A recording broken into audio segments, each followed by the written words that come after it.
Esa mañana, al entrar en la oficina del abogado, llevaba el pañuelo de Antonio escondido en la manga. Supongo que era pura costumbre. Él solía decir que siempre estaba preparada para secar las lágrimas de alguien más. Pensé que ese día derramaría las mías, no por tristeza, sino por el peso de todo lo que construimos juntos. 47 años, una casa que pagamos poco a poco, vacaciones planeadas con cuidado, un hijo que criamos con todo lo que teníamos. Javier ya estaba allí, esperando fuera del despacho donde sería la reunión. Se veía elegante, caro, esa fue la palabra que me vino a la mente. Traje gris oscuro impecable, un reloj que nunca le había visto. No parecía mi pequeño. Buenos días, mamá, dijo sin mucho ánimo, no grosero, pero tampoco cálido. Clara y yo ya hablamos con el señor Fernández. Sonreí y alcancé la manija de la puerta. Él se puso delante. Esto es cosa de familia, mamá. Luego te contamos. Creí que había escuchado mal. Parpadeé, luego solté una risita suave. ¿Cómo que cosa de familia, pequeño? Yo soy la familia. Su expresión no cambió. Déjanos encargarnos de esto. No tienes que preocuparte por los detalles legales. Y luego cerró la puerta, sin alzar la voz, sin explicaciones, solo el clic de la madera al cerrarse. Me quedé allí un momento, mirando la manija de bronce, esperando que girara, que alguien la abriera y dijera que fue un error. Pero no se abrió. Di media vuelta y caminé por el pasillo, cada paso resonando demasiado fuerte. El edificio olía a limón y papel viejo, pero yo solo sentía el olor de la vergüenza. Cuando llegué al coche, mis manos temblaban. Agarré el volante hasta que los nudillos se me pusieron blancos. Él ni siquiera titubeó, ni un segundo de duda. Al llegar a casa, no lloré. Me serví una taza de té y me senté en la silla de Antonio. La casa estaba callada, demasiado callada, como si esperara a ver qué haría yo ahora. Y por primera vez en mi vida, me di cuenta de que no tenía idea de qué sería eso. Hasta que abrí el cajón de la mesita y mis dedos rozaron el borde de una llave de latón. No dormí esa noche. Me quedé en la cama con los ojos abiertos, viendo el techo pasar del atardecer a las sombras y luego a la luz de la luna. La casa se sentía distinta, vacía, pero no por el duelo. El duelo pesa, pero esto era frío. Pasada la medianoche, me levanté y caminé descalza hasta el buró de Antonio. El cajón siempre se atascaba un poco.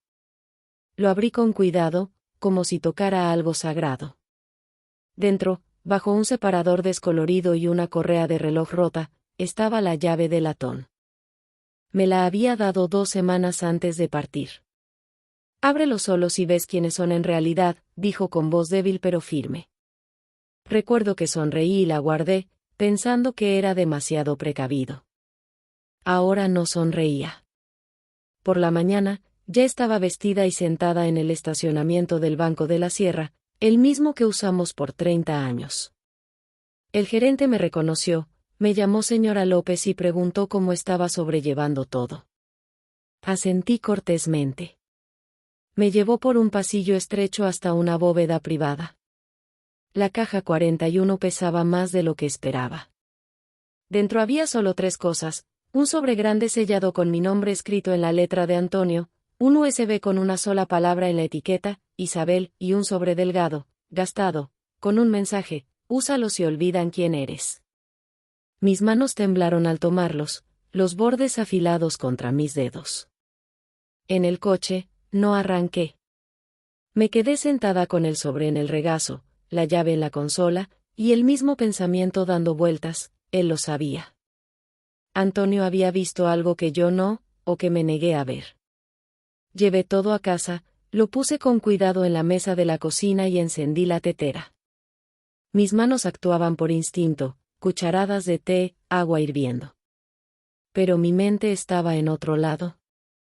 Porque si Javier había olvidado quién era yo, me habían dado todo lo que necesitaba para recordárselo. Acababa de untar mantequilla en mi pan tostado cuando sonó el timbre. 2 personas estaban en el porche, impecables, sonrientes, con tabletas y portapapeles. «Hola», dijo la mujer con entusiasmo.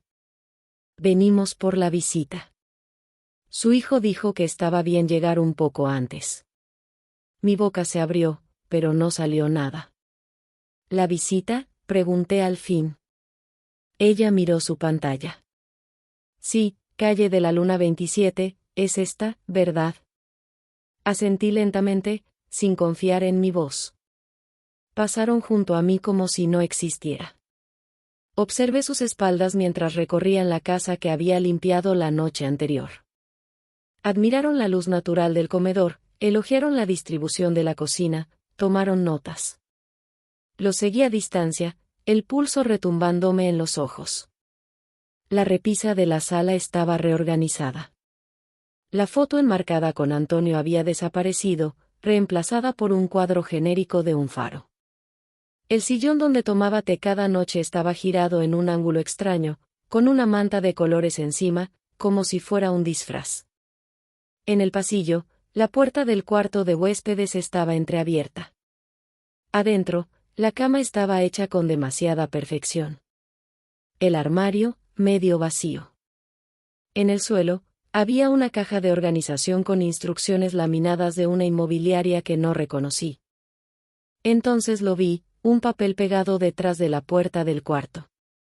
«Lista para visitas, señora Clara López». Mi nuera había estado aquí. Regresé lentamente a la cocina, me senté y miré la mesa como si pudiera hablarme. Mi pan estaba frío. La tetera había dejado de silbar hacía rato. No solo me habían cerrado una puerta ayer.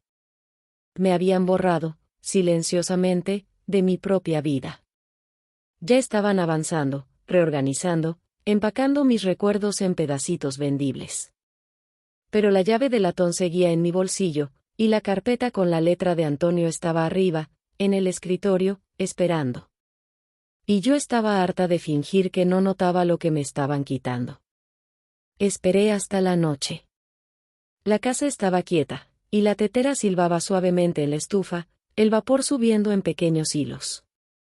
Llevé el USB al estudio, cerré la puerta y lo conecté a la laptop que Antonio usaba para escribir tarjetas de cumpleaños y listas de compras.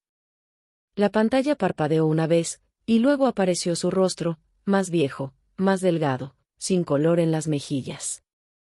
Pero sus ojos eran claros, vivos. Seguía siendo él. «Si estás viendo esto», dijo, «es porque, Isabel», me quedé helada. Su voz tenía peso, como si hablara directamente al momento que estaba viviendo.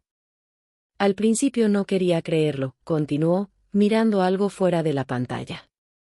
Pero Javier y Clara han hecho movimientos, transfiriendo dinero a nuestras espaldas, reuniones discretas con abogados. Los escuché hablar, discutiendo una nueva escritura. Lo han estado planeando, Isabel. Lo planeaban mientras yo aún respiraba. Miró hacia arriba. Han hablado de tu memoria, susurrando cosas como, «¿está más lenta?», o «tal vez es hora de que intervengamos». Pero yo te he visto, amor. No estás desvaneciéndote. Solo te están reposicionando, de persona a carga, de dueña a ocupante. Me tapé la boca con la mano. Actualicé el testamento, dijo. Está en la caja fuerte. Todo es tuyo, no por venganza, sino por protección. Vas a necesitar más que papeles. Vas a necesitar más valor que consejos. Se inclinó un poco hacia adelante, sus ojos brillando a través de la pantalla. No dejes que confundan tu bondad con debilidad. Y no dejes que vendan tu historia antes de que la termines de contar. El video terminó ahí, sin despedidas, solo el silencio del estudio regresando, como si hubiera estado conteniendo la respiración todo el tiempo. Me recosté en la silla de Antonio, mi té intacto. Mi mente corría, pero algo más firme se asentó bajo el pánico, una especie de acero que no había sentido en años. Cerré la laptop con cuidado, caminé al pasillo y encendí la luz del porche. El viento había esparcido las hojas, que bailaban en la acera, pequeños recordatorios de que incluso las cosas más calladas pueden cambiar todo cuando llega el momento. A la mañana siguiente, llamé al número que Antonio había escrito en el sobremarcado con «Úsalos y olvidan quién eres». Una mujer respondió, rápida pero amable, y me pasó con la línea de Luis Navarro. No hizo preguntas, solo dijo, esperaba tu llamada, y me dio una hora. Su oficina estaba en un edificio de ladrillo cerca del juzgado, tranquilo y formal. Llevé mi blusa azul marino y una bufanda que Antonio me compró en nuestro 40º aniversario. Necesitaba algo de él cerca de mi piel. Luis era mayor de lo que imaginé, con gafas delgadas al borde de la nariz y una calidez en los ojos que me hizo sentir firme. No ofreció condolencias, solo un asentimiento y un gesto para sentarme. Todo está en orden, dijo, abriendo una carpeta de cuero gruesa. Antonio fue meticuloso. Lo explicó todo, pieza por pieza, el testamento actualizado, notariado, firmado, fechado, todo para mí, con solo un fideicomiso condicional para Javier. Un informe médico sellado y firmado confirmando que Antonio estaba en pleno uso de sus facultades. Estados de cuenta con retiros y transferencias resaltadas que nunca autoricé. Líneas de crédito abiertas a mi nombre. Y fotografías, claras e innegables, de Javier y Clara con un agente inmobiliario, recorriendo una residencia para adultos mayores, sonriendo como si eligieran papel tapiz. No pude hablar. Mis manos temblaron al tocarlas. Lo planearon en silencio, dijo Luis, lo suficiente para adelantarse a ti. Pero subestimaron una cosa. Levanté la vista. A ti. Me recosté lentamente, exhalando por primera vez en días. Van a pelear, dijo suavemente. Harán ruido. Pero la ley está de tu lado. La pregunta es, ¿quieres luchar? No respondí de inmediato. En cambio, saqué la llave de latón de mi bolsa y la puse en la mesa entre nosotros.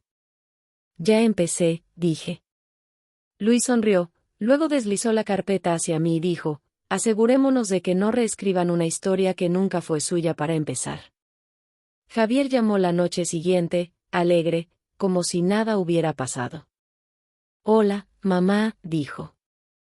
Clara y yo pensamos que sería bueno reunirnos este fin de semana, solo para repasar todo, hacer las cosas fáciles para ti. Acepté sin dudar. Mi voz sonó cálida, firme. El domingo está bien. No sabía que ya había hablado con Luis. No sabía que tenía el testamento, la carpeta, la verdad. El domingo, me puse la blusa favorita de Antonio, azul oscuro con botones de perla. Me trencé el cabello como lo hacía cuando Javier era pequeño y jalaba de mis mangas. Horneé panecillos, no porque los comieran, sino porque quería algo cálido en la habitación, algo que viniera de mis manos. Javier y Clara llegaron 5 minutos tarde, con vasos de café y sonrisas. Entraron al comedor como consultores antes de una presentación. Mamá, dijo Javier, dejando sus papeles, esto no tomará mucho. Ya resolvimos casi todo. Clara agregó, incluso te conseguimos una preaprobación. Es un lugar hermoso, vista al jardín, privacidad, mucha luz y seguridad. Me dieron un folleto con fotos de adultos mayores sonrientes y una iluminación suave. Un plano marcado en tinta azul. Javier empujó un documento hacia mí. Solo necesitamos tu firma aquí. Ya agendamos una visita. Asentí, luego saqué la carpeta de mi bolso azul y la puse con cuidado sobre su pila. ¿Qué es esto?, preguntó Clara. Algo que debió ser parte de su plan, dije. La abrí lentamente. Primero el testamento notariado, luego los documentos bancarios, después las fotos. Vi sus rostros cambiar. La frente de Javier se tensó. El color de Clara se desvaneció. Esto es todo, dije con calma. Antonio lo dejó para mí. Confió en que sabría cuándo usarlo. Javier miró de los papeles a mí, la incredulidad destellando tras su calma practicada. Abrió la boca, pero la cerró de nuevo. Pensaban que me llevaban a la meta, pero yo ya estaba pasos adelante, quieta mientras ellos corrían hacia una puerta que ya no se abría para ellos. Saqué un último documento de mi bolso. La expresión de Javier cambió rápido, de confusión a incredulidad y luego a algo más frío. Esto es sabotaje, dijo con voz cortante. Dejaste que alguien te envenenara la mente. Clara se inclinó hacia adelante, tomando el testamento. Esto ni siquiera es válido. ¿De dónde lo sacaste? ¿Quién te metió en esto? No me inmuté. No alcé la voz. Había esperado demasiado este momento para gastarlo en gritos. Nadie me metió en nada, dije con calma. Antonio lo preparó todo, el testamento, las evaluaciones médicas, los registros bancarios. Cada página fue su idea. Javier se echó para atrás en su silla. No entiendes lo que haces. Estamos tratando de cuidarte. Lo miré, realmente lo miré. No, Javier. Están tratando de controlarme. Hay una diferencia. Abrí los documentos de préstamos falsificados hacia él. Pero me di cuenta. Y ahora todos lo sabrán. No se fueron furiosos. Eso habría requerido convicción. Solo se levantaron lentamente, recogieron sus papeles, menos los que guardé, y salieron rígidos, como invitados que se quedaron demasiado. No los seguí a la puerta. Esa noche, cambié las cerraduras. El cerrajero vino en 1 hora y no hizo preguntas. Llamé a las compañías de servicios y puse todas las cuentas a mi nombre. Reuní cada factura y contraseña y me senté en la mesa hasta que todo fue mío otra vez. Antes de dormir, tomé una etiqueta plateada del cajón y la pegué en el buzón, justo encima de la tapa, y López, propietaria. A la mañana siguiente, abrí todas las ventanas. El aire olía a algo nuevo, pero no extraño. Preparé café fuerte y dulce y me paré junto al fregadero, viendo la luz cambiar en el jardín. Había pasado años suavizando mi forma de ser por los demás, pero ahora lo sabía, no necesitaba ser más ruidosa, solo necesitaba ser clara. Y la claridad era poder. El pasillo aún olía levemente a aceite de limón y polvo cuando descolgué el marco de la pared. Era la foto de graduación de Javier, usando la corbata de Antonio y mi sonrisa más orgullosa. No lloré, ni siquiera suspiré. Solo la envolví en papel craft y la puse en el cajón bajo el estante de los manteles. No lo estaba borrando. Estaba haciendo espacio. En el lugar vacío, colgué una acuarela que pinté la semana anterior, mi primera clase en el centro comunitario. Dejó mis manos salpicadas de cobalto y ocre. Había olvidado cuánto amaba el color por sí mismo. Aprendí a cocinar de nuevo, pero esta vez para una. Me di con intención, serví con cuidado, comí en los platos buenos, los que guardaba para las fiestas. Cada martes iba a clases. Cada sábado compraba un nuevo tipo de té, solo para probar. La gente lo notó. La señora Gómez, de 2 casas más allá, me detuvo en la acera. Te ves más ligera, dijo, como si le sorprendiera. Sonreí y le agradecí. No necesitaba saber por qué. A principios de abril, los tulipanes florecieron junto a la cerca que Antonio construyó cuando Javier se fue a la universidad. Uno se abrió antes, amarillo brillante y sin vergüenza. Siempre fue el color favorito de Antonio. Decía que le recordaba a la posibilidad. Esa mañana llegó una carta. La letra era inconfundible. No la abrí de inmediato. La puse en el mostrador, me serví té y me senté con ella, como si fuera un invitado silencioso.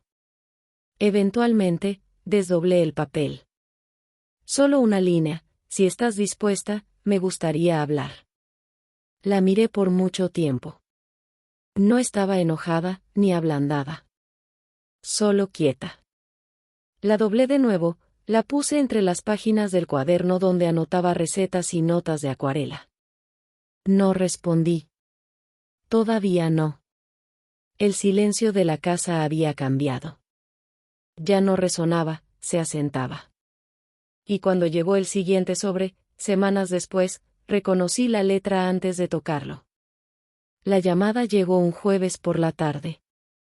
Estaba doblando trapos de cocina, escuchando una estación de jazz en la radio, cuando vi su nombre en la pantalla. Dejé que sonara una vez antes de contestar. Hola, mamá, dijo Javier. Su voz sonaba más pequeña de lo que recordaba, más suave, tal vez. O tal vez era yo la que había cambiado. No llamo por la casa, dijo rápido, ni por el testamento. Sé que lo perdí. Solo, he estado en terapia. Clara y yo nos separamos. He tenido tiempo para pensar, y me di cuenta de que no sé quién eres ahora. No hablé de inmediato. Dejé que el silencio se extendiera, como un puente que él tendría que cruzar solo. No quiero nada, agregó. Ni dinero, ni derechos. Solo quiero entenderte otra vez. Mi voz, cuando salió, me sorprendió por su calma. Entonces empieza aquí. No con lo que quieres arreglar, sino con quién soy ahora. No la madre que recuerdas. La mujer que olvidaste ver. No me interrumpió, por primera vez. Solo escuchó. Hablamos de nuevo la semana siguiente. Me contó sobre sus sesiones, lo que estaba aprendiendo de sí mismo. Yo le conté sobre la clase de acuarela, cómo estaba mejorando en sombrear la luz en el vidrio. No hablamos de la casa, ni una vez. Él no preguntó si había cambiado de opinión, y yo no le pregunté si se arrepentía de todo. Algunas llamadas fueron cortas, otras duraron una hora. A veces había risas suaves, cautelosas, como animales saliendo al sol después de una tormenta. No sabía a dónde nos llevaría. No necesitaba saberlo. Lo que importaba era que él estaba llamando, no para tomar, no para arreglar, sino para presenciar. Una noche, colgué el teléfono y me encontré sonriendo al silencio que siguió. Ya no se sentía vacío. Se sentía ganado. Y esa noche, por primera vez en años, abrí el cajón del escritorio de Antonio y saqué el cuaderno donde había comenzado a escribir mi propia historia. La primavera llegó despacio, como pidiéndome disculpas. El jardín ya estaba rebosante, tulipanes, jacintos, incluso el viejo lavandín que no había florecido bien en años decidió volver a la vida. Ahora tomaba mi té en el porche casi todas las mañanas, descalza, envuelta en la bata de franela de Antonio, esa que alguna vez pensé en guardar para siempre. Pero la mayoría de los días los pasaba en su escritorio. La superficie tenía nuevos rasguños, pequeños, de donde mi pluma se detenía a medio pensamiento. Eso me gustaba. Significaba que algo estaba ocurriendo. El cuaderno que dejaba abierto se había engrosado con páginas, líneas trazadas con una mano más firme de lo que creí que aún tenía. En la primera página estaba el título provisional, La habitación silenciosa. No lo escribía para publicarlo. No escribía para demostrar nada. Escribía porque necesitaba reclamar mi historia. Habían intentado borrarme, con tanta suavidad, con sonrisas, decisiones educadas, firmas discretas archivadas en oficinas traseras. Lo llamaron transición, cuidado, simplificación. Pero yo aún tenía la pluma. Escribí sobre la casa, no como una propiedad, sino como un recuerdo. Escribí sobre la voz de Antonio en el silencio, sobre el peso de las tazas de té y la agudeza de la traición. Sobre cómo una mujer puede pasar toda una vida dando y aún así tener que pelear solo para que la dejen quedarse. Una tarde, mientras cuidaba las hierbas nuevas junto a la cerca, Marta, la vecina de enfrente, se acercó. Traía un pastel en una mano y señaló la carpeta en la mesa del porche con la otra. ¿Qué estás escribiendo estos días?, preguntó. Sonreí y palmé la mesa. Mi historia, dije. No se trata de venganza. Ella ladeó la cabeza. Entonces, ¿de qué? de no desvanecerse en silencio. Esa noche, me senté de nuevo y escribí una línea más. No esperaban que hablara, ni siquiera que se quedara. Pero olvidaron, ella aún tenía un nombre, y estaba en la escritura. Levanté la vista de la página, escuché el suave crujir del viento en las persianas, y sentí que la casa respiraba conmigo. Ya no resonaba. Recordaba.